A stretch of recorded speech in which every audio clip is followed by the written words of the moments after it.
That's the actually Korea experienced. It's about 15 years ago, Korea experienced we need the monies from the IMF, and then we have to change our economic systems to more free systems. Very similar one of the United States, very similar one of the more powerful countries. That's the kind of the structures actually we call the imperialisms. So more focus on cultural aspect, that's we call cultural imperialism. And if we go to media aspects, partially media is a part of the cultures, but today a lot of, new media comes up, and so much impacts of the new media on our lives, and the more focus on media industries, so we call the media imperialism.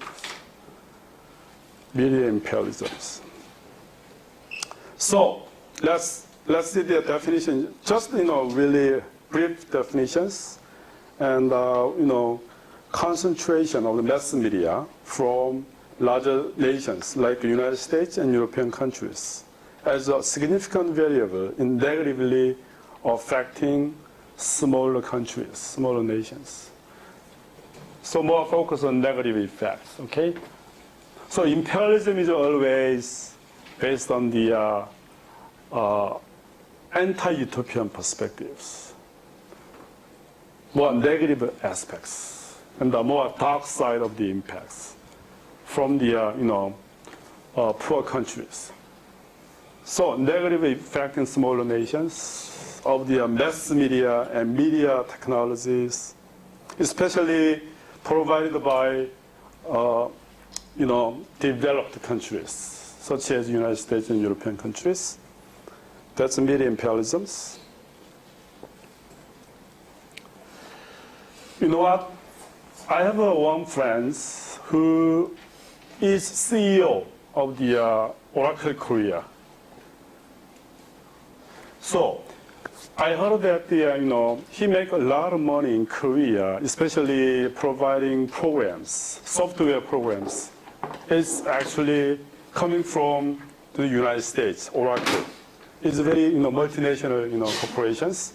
And then he makes a lot of money in Korea providing Oracle programs. And then he sends the monies, 80% of their all market size to the United States as royalties. You know what I mean? Even though make a lot of money and then pay back to the United States because they use Oracle programs, software. This is actually, just examples how media industry, how software and hardware systems of the powerful countries create markets and then maintains overwhelming across the countries. That's media imperialism. But nobody in the United States argue that that's media imperialism. That's actually development theories from that side, right? They provide technology to develop other countries. That's their side developments. From the other side, that's imperialism. You understand that? That's actually debating, ongoing debating, still debating imperialism and developments. So please have your own stance. We witnessed today internet, social media.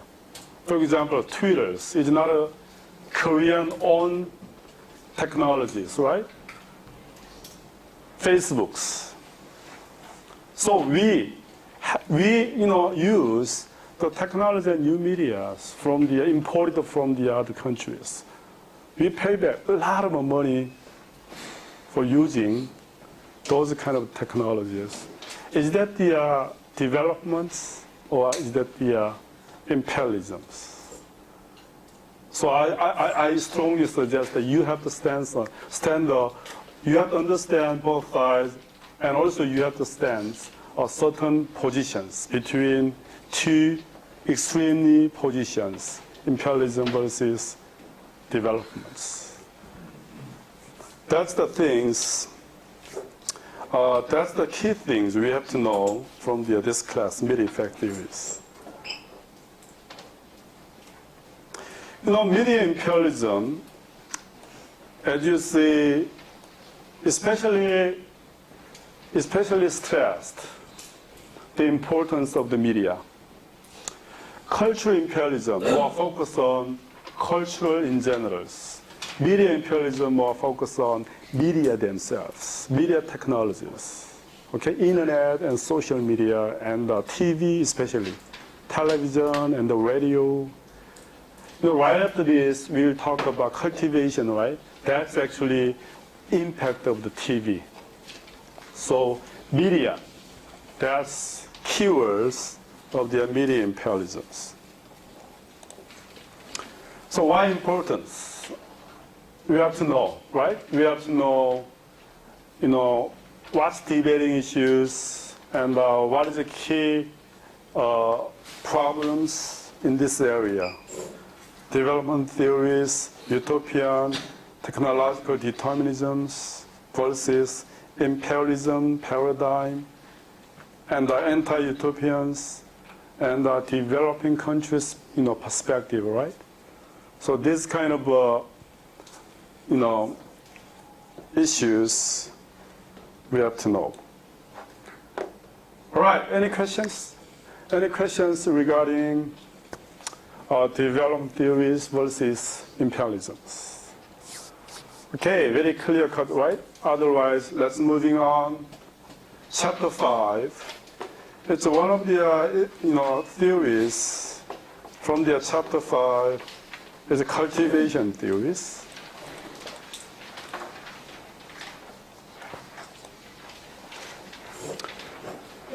Okay, let's see.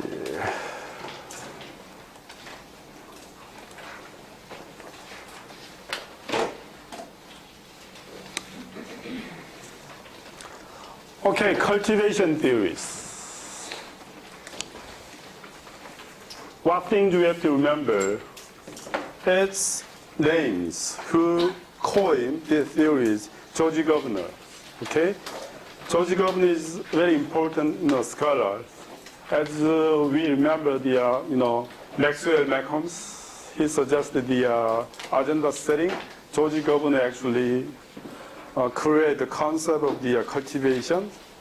Especially he focused on TV in 1970s. Not a positive aspect. He focused on negative aspect, negative impact of the TV, especially TV dramas and TV programs.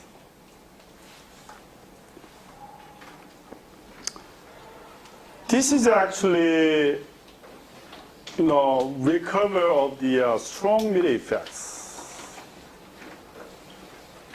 Let you remind that, history of the media effect size, 1920, 1940s, powerful effects, and right before the TV emergence, 1940 to 1960s, very small effect, right? Limited effect we called, and then 1970s, from the these theories, cultivations, that's actually we call recovery of the media effect theories.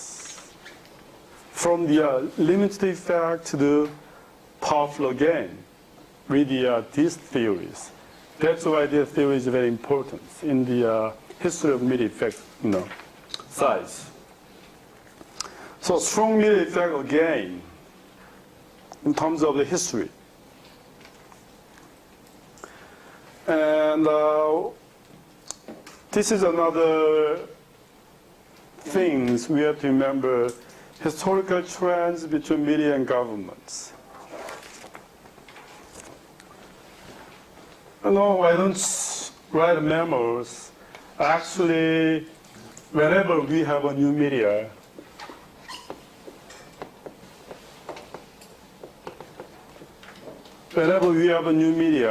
always government worry about the markets. Government worry about the impact of the new media on peoples, right? So government always concerns of the new media industry. So in terms of the relationships, government and the new media, most of the time when new media comes up, there was no regulations. It makes sense? Because new media comes up. There was no regulation about the new media because we didn't have new media yet at the time. So always governments for the new media in regulation systems, before new media comes up, no regulation. That's the first stage. Just one example right here.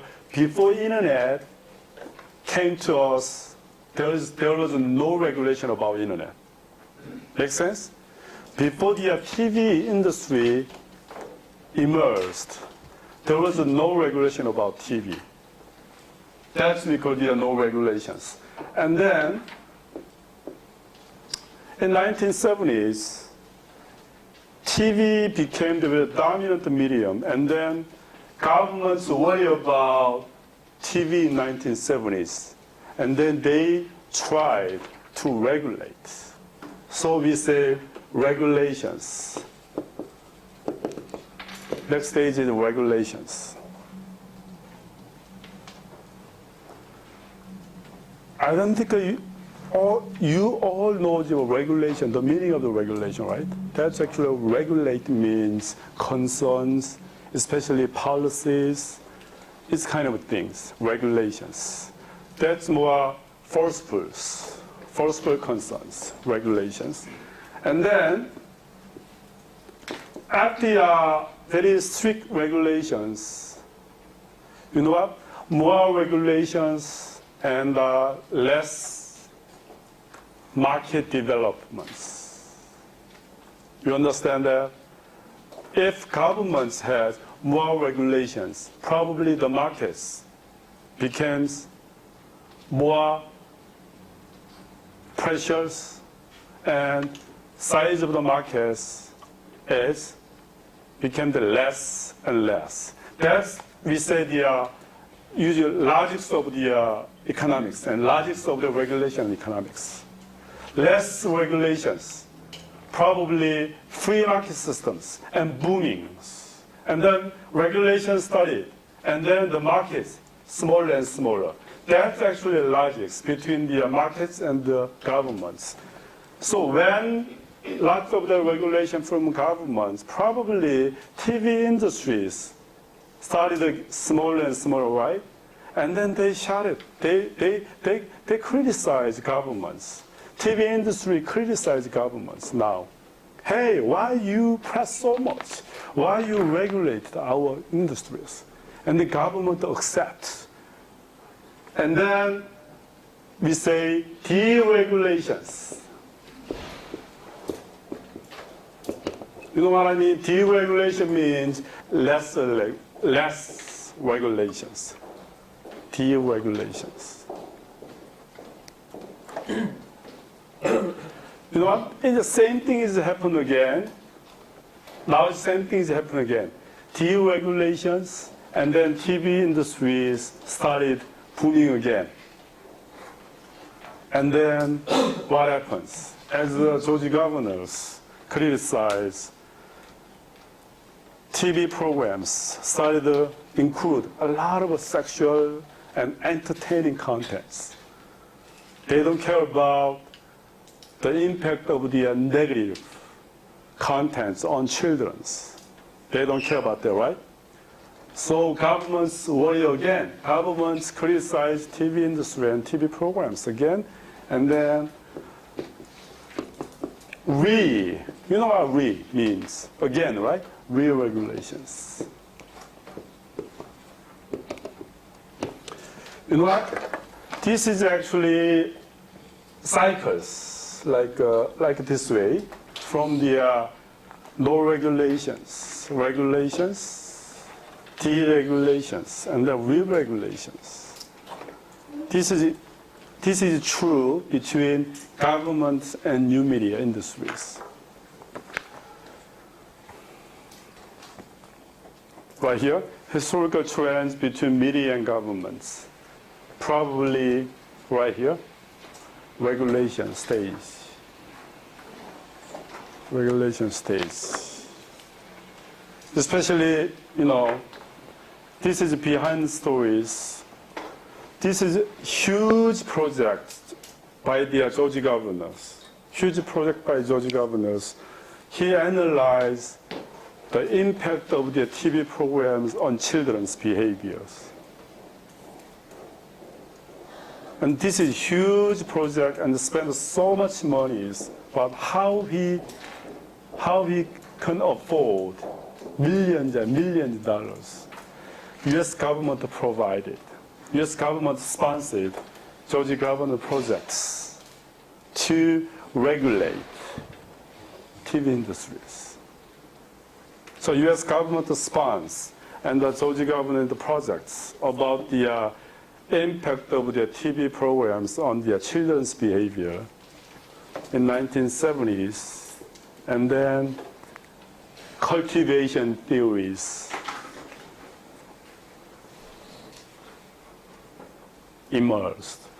It's one of the important communication theories in this field in 1970s. Make sense? All right, that's background. That's background, the birth of the cultivations. Okay, and then now moving on, some assumptions right here. Especially, Georgia governors look at the massive exposure to the media contributes to the lifelong process of learning and socializations. Especially massive exposure to negative media content, negative TV content more specifically. Sexual contents and violent contents and so much entertaining TV contents has really negative impacts on the peoples in general and children in particular.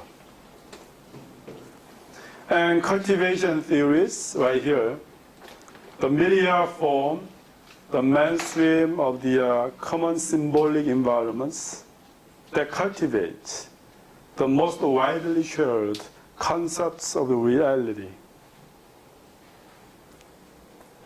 You understand what this means? We have common sense. We have cognitive maps. We have a schema. We have stereotypes. We have so many different concepts and schemas and maps in our brain to process information, the coming informations. Most of those kind of maps and concepts is actually based on the way that the media provides, especially TV in 1970s. So George Governor actually pointed to that, and then he suggests cultivation theories. You know what the meaning of the cultivations? What cultivation means? Cultivate. Cultivate. You go to the dictionary right after this class, okay? What cultivate means. It's very simple terms. It's like a very similar agenda setting. It's teach, like a teach, or teach the way to think. That's actually cultivate. So cultivation theory is like this. This is actually background. So increasingly, media cultivated facts and values become standards by which we judge. This is actually a very similar one. We learn from the priming theories, right? priming theories. So this assumption is a very similar one, similar assumptions suggested by priming theories, or second level agenda setting, or framing theories. I'm sorry about that. Priming, framing, very similar one, but a little different theories, right? So this is actually very similar assumptions. Priming, second level agenda setting, framing. So this is actually we call like this way. Reality, that's actually we experience and we observe every day. And then media, right here. Through the media, reality became, we say, hyper-reality. So we call hyper-reality. I want to say this. Reality should be same hyper-reality. 100%. That's not true. That's the problem. This is not the same. So media sometimes manipulate. Media sometimes frame. Media sometimes primes. Media sometimes cultivate, as George Governor argued. How they cultivate? Media cultivate in a very negative way with very violent programs, very sexual programs, and very entertaining programs. Why they do that, media? Why TV do that? They have to make money, right? TV industry have to make money, and then they sell programs to advertisers to get high ratings from the audience. They tend to include sexual, entertaining, violent contents in their programs. Make sense? That's the cultivation theories. And also, reality and media sets reality is called the hyper-reality. Unnecessary, the same of the reality. That's what we call hyper-reality. Hyper-reality. All right.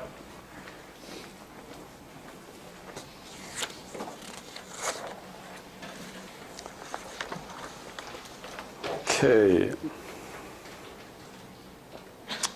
This is actually cultivation theories more focused on TV effects. Really,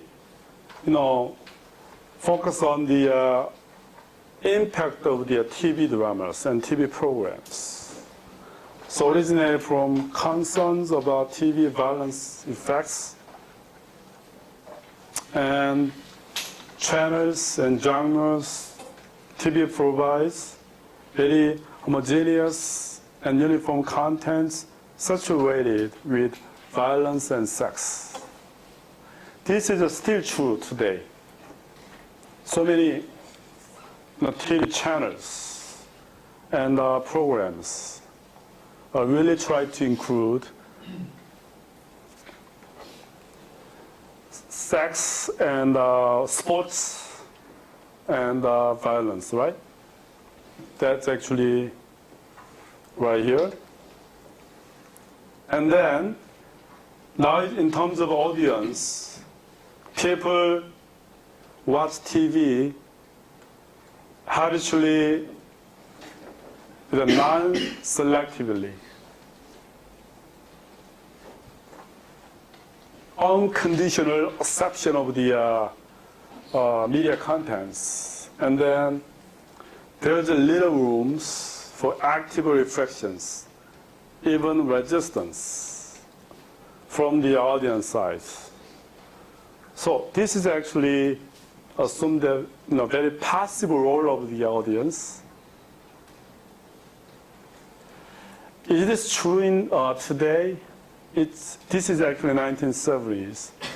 Today we live in the 2012 and right. This is almost 40 years later. After the Georgia governor suggests cultivation theories, do you think this is true today? This is still true, but the level of passive role is actually, I mentioned that many times in the agenda setting theories, the role of the audience, the role of the public become more active today because we have more channels to interact with the other members and the producers, right? So as audience becomes more active, probably the assumption of the cultivation theories to lose a power, lose and valid assumptions. So this is actually assumption from the 1970s in Georgia governors, and let's see a couple of concepts we have to remember in understanding of the cultivation theories. So I suggest why don't you remember the valence index right here. Valence index. This is actually index the Georgia governor used after the content analysis of the media programs, and then he made. It's called the V index. We call the shortly V index means valence index. So content analysis of the primetime TV contents in terms of physical and verbal violence. He counted actually like this: how many times slang or how many times bad languages appeared in TV programs, or how many times like physical violence appeared in the programs. So he counted and then he made it the V index. It's called the valence index. And then he found that more than 2/3 of the primetime programs contain a certain level of the violence. You know what the portion of the right here, primetime programs today, it's a 40 years time gap, right? Today in 1970s. A lot of studies done about, what about today? It's more than 90% of the primetime programs contain a certain level of sexual and violence programs. Okay, just remember that V index, what V index means, okay? Suggested by Georgia governors.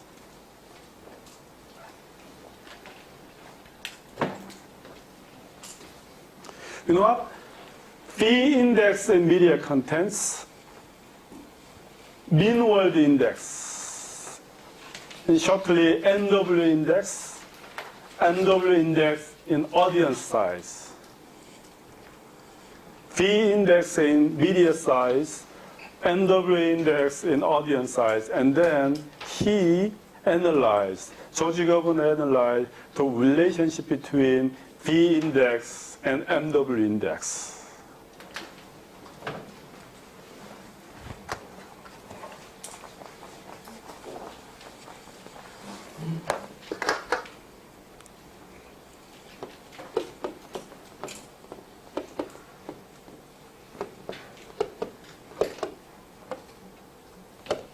And then he found that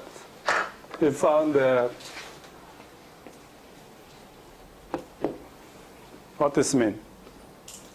Not exactly the same, but very close and very similar one, right? So we call the high correlations.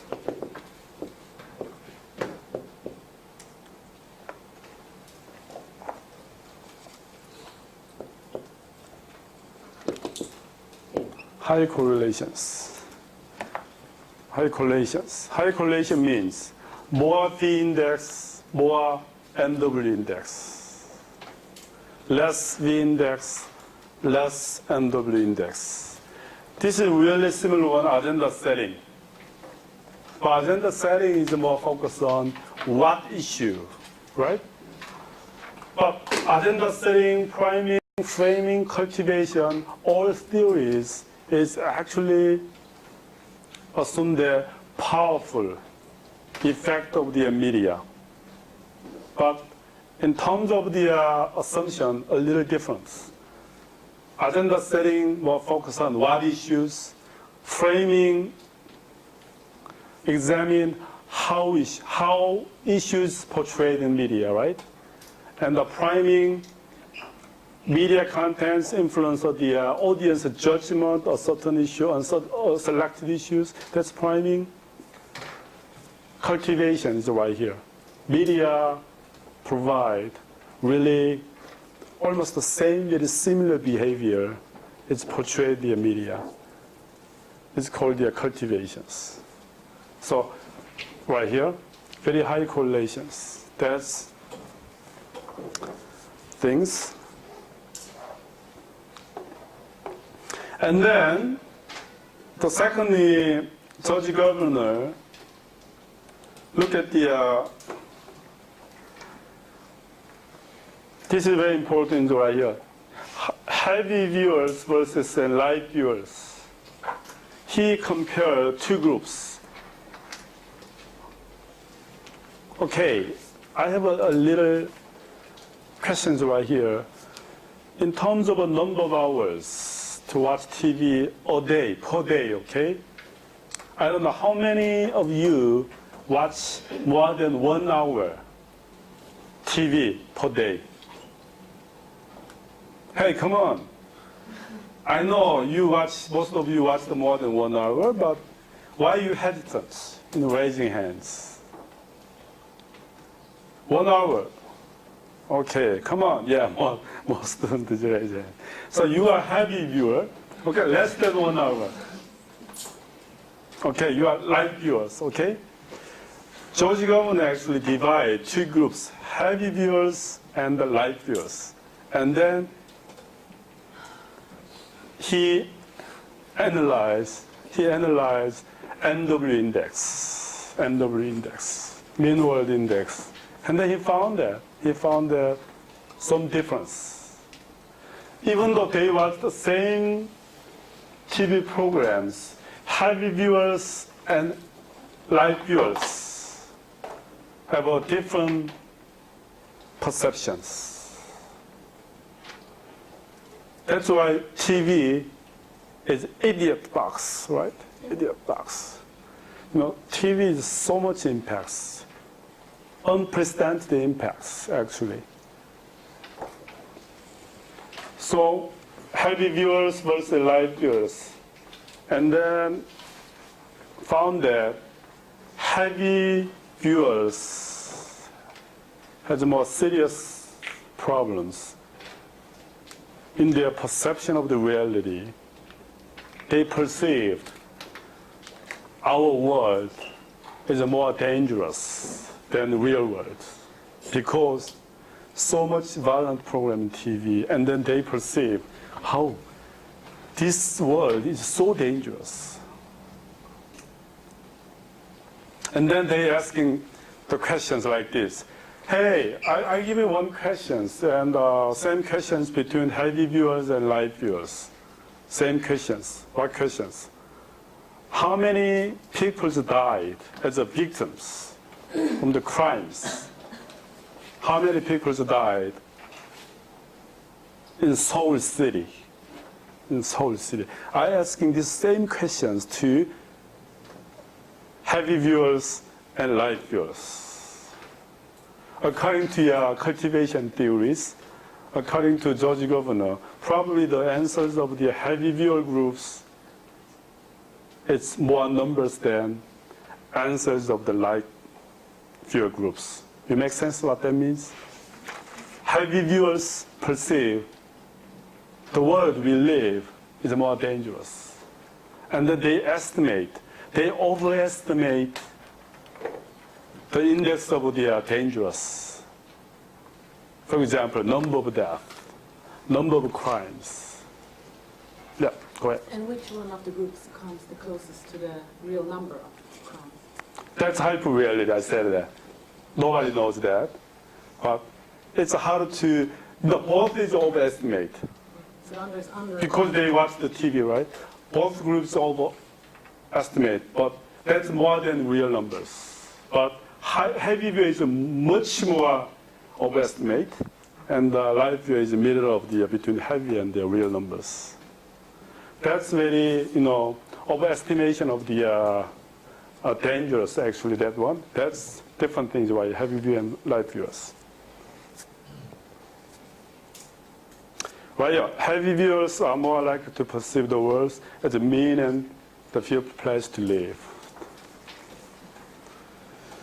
Okay, just remember the D index and NW index of the cultivation theories, and George Governor used this index. Okay, another concept to remember, to understand their cultivation, mainstreaming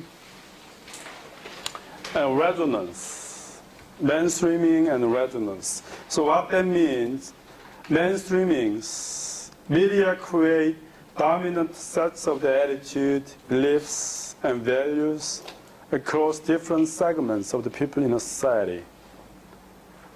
Across the groups, across of the community, across of the geographical areas, media sets a dominant attitude, a dominant beliefs. So we call it the function of the media. George Governor names mainstreaming. It's a very similar one of the stereotypes, but George Governor just used different keywords. Mainstreaming means media sets mainstream trends of the different groups, different community, and different audience. That's what we call mainstreaming. And the resonance, when direct experience is in agreement with the media messages, cultivation effect can be amplified. Okay, this is another very interesting concept, right? I watched the TV. I watched the, terrible crime in the primetime news last night. And then today I witnessed that crime in the real world. That impact of the TV is amplified, is a more impact, huge impacts. That's what we call resonance. What this means, TV portrayal and my experience, my individual experience, have same, the effect of the TV is amplified. That's resonance. That's resonance.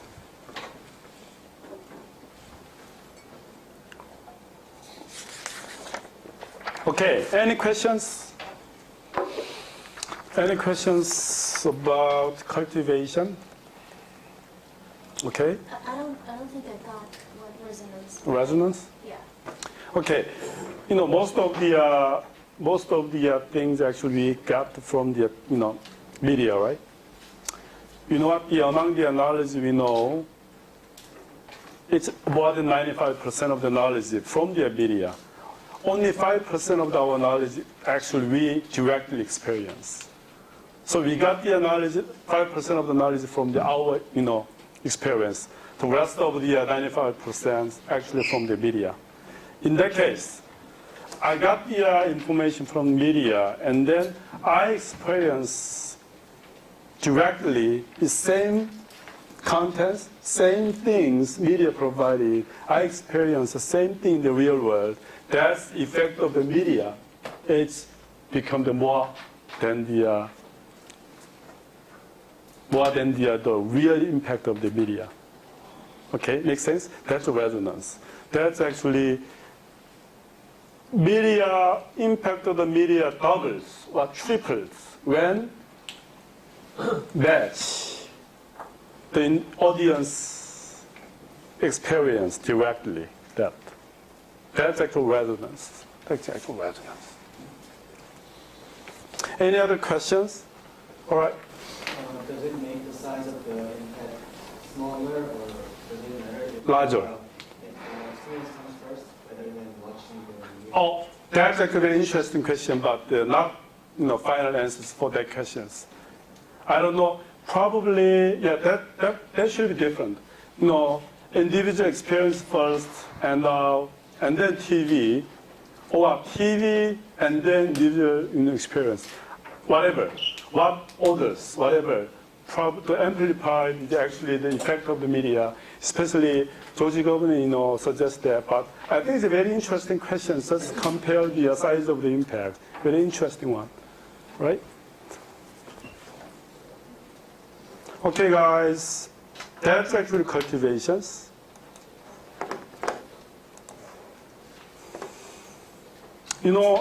Cultivation theories is a chapter 5, okay?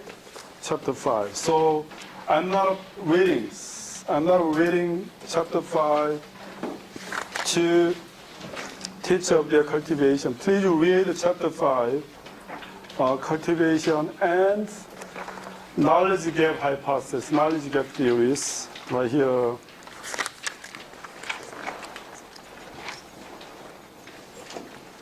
Let's see.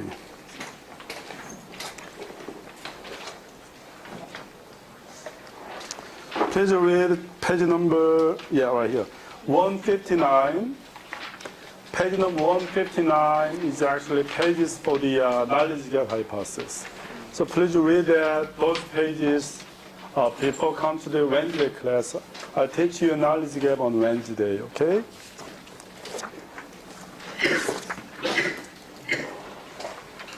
And then chapter 6. Chapter 6 really suggests two important theories. We mentioned many times stereotypes.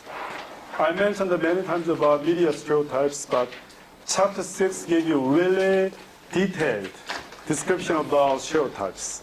And then social learning theories is a very important theory we have to learn. Social learning theory in chapter 6. So I'll give you a lecture about social learning theory next week. So chapter 6 is actually assigned for next week class, okay? So knowledge gap on Wednesday.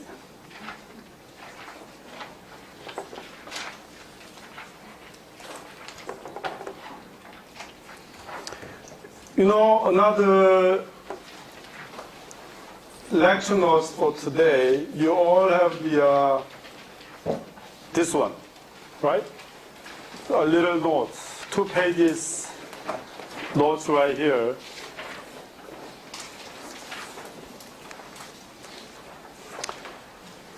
This is really opposite theories, cultivation and agenda setting and priming and framing.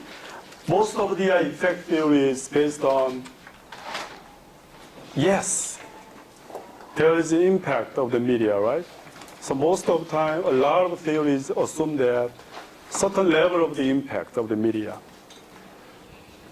A lot of times, negative way. Negative way. Cultivation, it's a violence, negative way, right? So catharsis in Korean pronunciations, catharsis, right? Catharsis. Many people use catharsis, right? Catharsis. This is actually a positive explanation, a positive perspective of the media impacts. So really a positive position of the cultivations right here.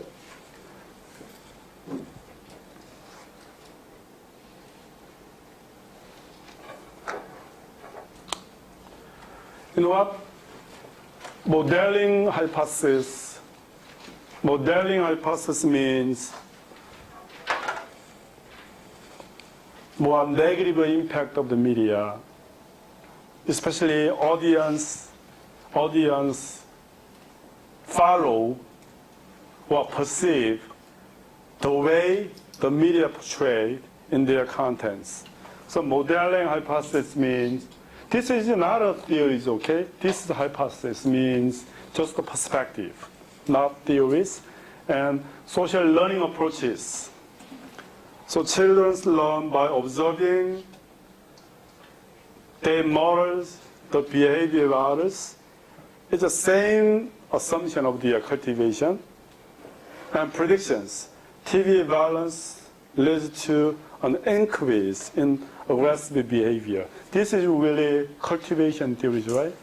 So cultivation theories of, in other words, modeling hypothesis. But I want to give you today catharsis hypothesis. It's totally different positions. TV violence leads to decrease in aggressive behavior. Why? That's important, is why. Why that? Right here. Just remember Chef, 1979. Chef, 1979, proposed catharsis hypothesis, arguing that two reasons. A, repressed emotions such as fear and anger are discharged by laughing and crying after viewing TV programs. You make sense? Mood is improved and tension is reduced. I don't know which one is correct, 100% is correct. Yeah, sometimes I watch 무한도전 is one of my favorite programs. Saturday night, I'm laughing again. Sometimes I'm happy. That's actually catharsis hypothesis. It's improved my mood.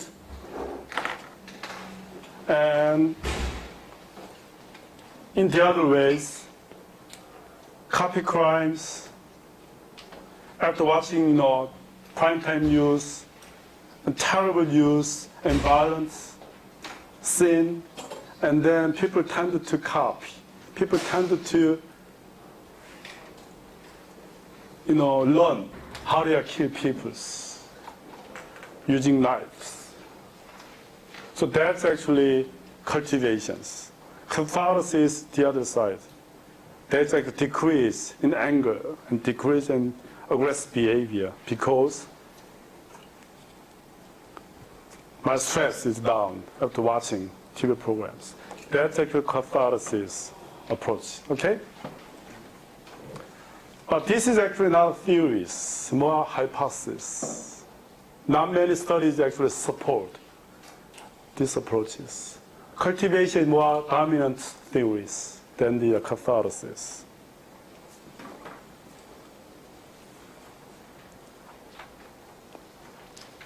I like these citations. Aristotle's citations. Anybody can become angry, that's true. That's easy.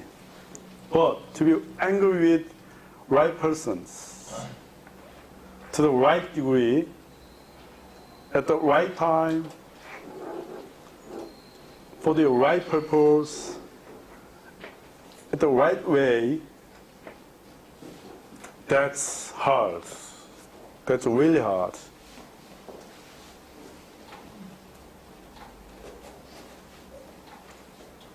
I see a lot of students doesn't understand what that means.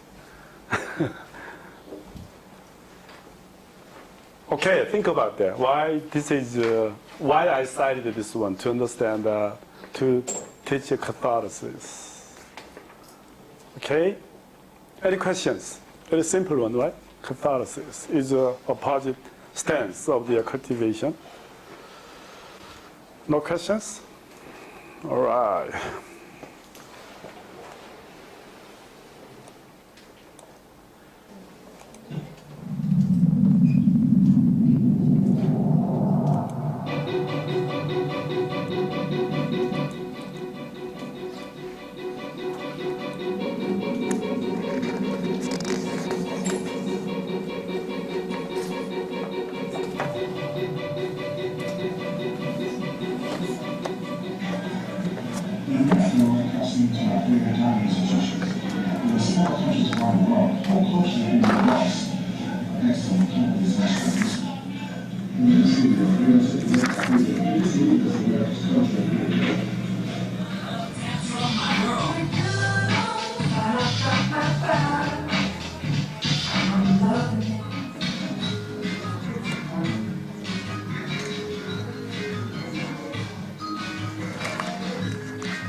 Since its creation in 1940, McDonald's has not only taken over America, but its presence in international markets has made it a symbol of globalization, spreading an American way of life throughout the world. McDonald's alone operates in more than 30,000 joints in over 100 countries on 6 continents and feeds more than 46 million people worldwide every day. That's more than the entire population of Spain. And its promotion has surely paid off, considering its profits from stores in the European countries alone have generated an equal amount to those in the U.S.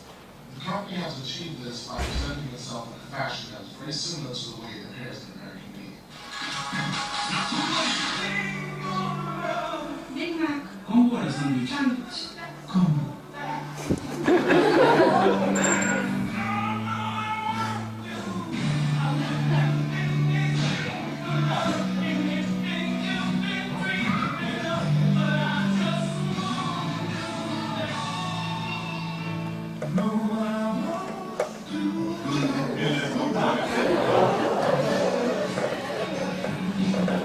These commercials are an example of how even though cultures may be replaceable, the message is still the same.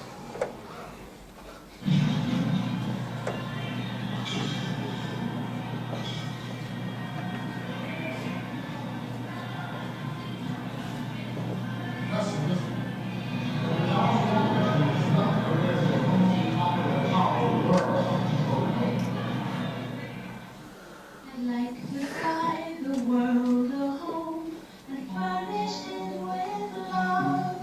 Grow apple trees and honeybees, so I turtle dove.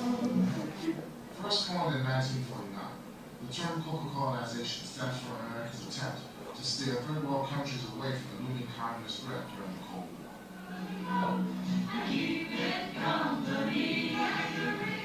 Much like McDonald's, the Coca-Cola Corporation has done a lot of footwork to promote the American way of living in print and television media.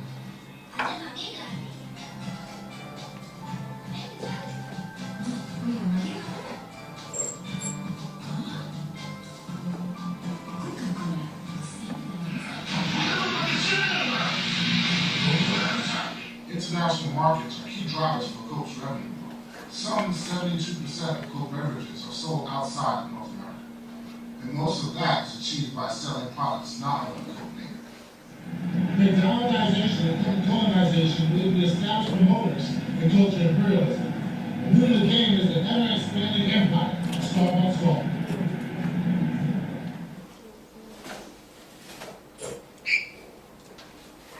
Since 1971, Starbucks has grown from a tiny coffee shop in Seattle's Pike Place Market to having almost 18,000 stores in 55 countries around the world. And while its growth has been less media-based than McDonald's and Coca-Cola's, its presence globally has been just as powerful. There's hardly an airport in the world that does not have at least one Starbucks in it, leaving a little touch of American culture in any available foreign city. The company has even caused a few international controversies by opening up stores in many taboo and even sacred locations. Take for instance in 2000 when they opened a store in Beijing, China's Forbidden City. Protesters claimed that the presence was trampling on Chinese culture, and finally ousted the store in July 2007. The American culture imperialism actually many foreign countries of their individuality. These three corporations are just a few of the many that contributed to their destruction.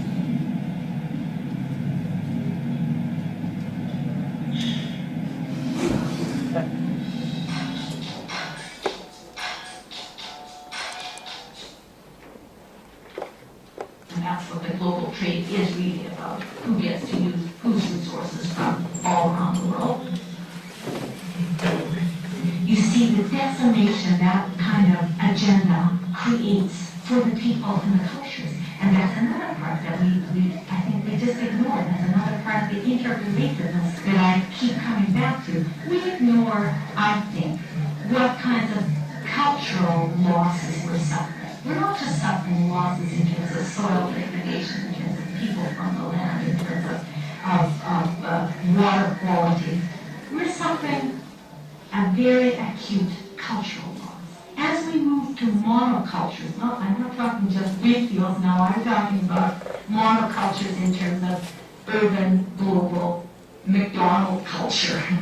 As we move towards that in spades, we lose the thousands, the millions of cultural nuances and the diversity, which I think, in the end, is absolutely necessary for our survival as people.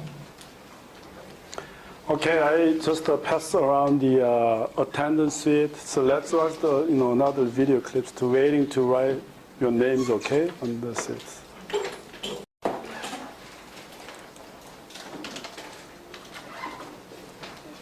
Do people want to bring those containers to draw water for themselves or for busing? Want to take busing? There's something called apartment. I've never met and I've never seen it. Sure. How does it look like? Sure. I've never used electricity, so I think it is really very hard for me to know. The university we have its own one. This is going to affect us.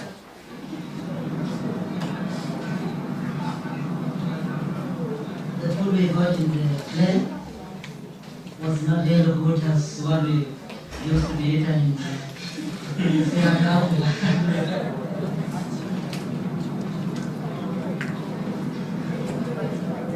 Just like so, let's move on. It is so complicated. I just think good people say that it's food, but when I try to test, it's like so much. I don't know, I cannot tell.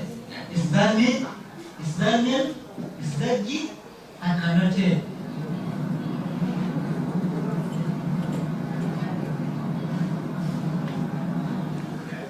Potatoes. When in Africa, you use just to cook it, in boil it, okay?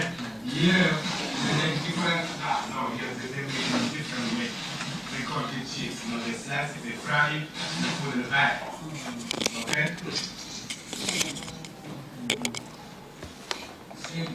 It's ready cooked, yes. Yeah, it's yours. Everything you have belongs to you. We do not throw things away through the window. We put here, this is push. So that's why. These are dummies. These are colored sprinkles. You want to try one? Want to taste it? You do like this.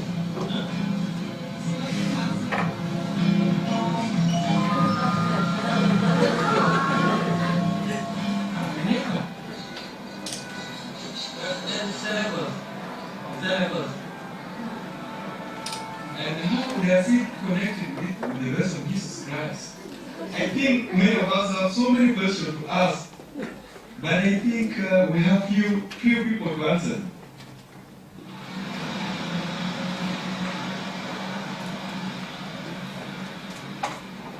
Everything is different. Everything is different. It's kind of irritating because people don't know from Africa. They say, where are you from Africa? Yes. Some people they say, like, do you live in the forest? Nobody's born in the forest. You can't live in the forest.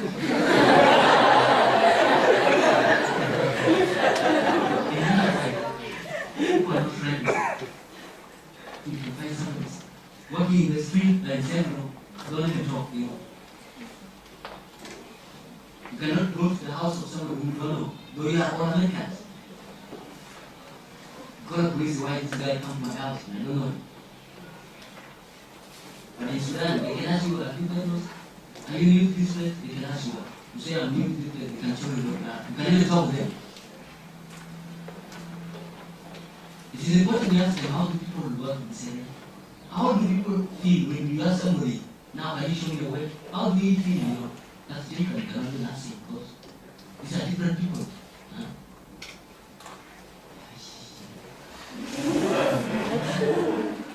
All the ways of going to this like it.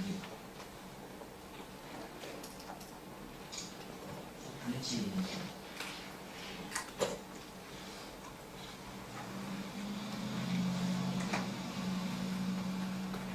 Merchants in Daniel and Panthers neighborhood have filed complaints with the local police in Pittsburgh.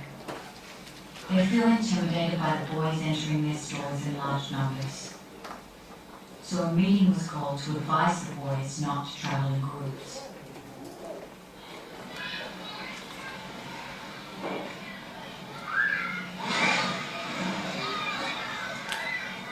Do you find everything really new and different here? Yes. A lot of do you have a lot of freedoms here that you didn't have? Yeah.